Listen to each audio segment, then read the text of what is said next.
Hello, now I will explain how to enable ingredients recipe management in Vatrix POS system. For that, first go to admin setting and enable the option ingredients control.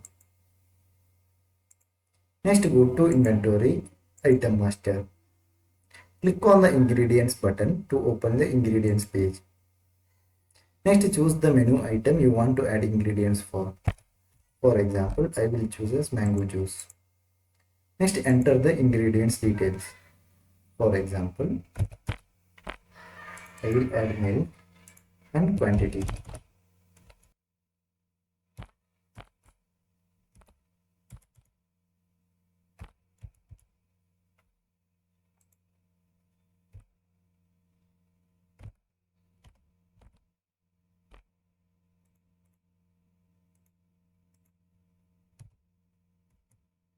After adding all the required ingredients, click on the save button.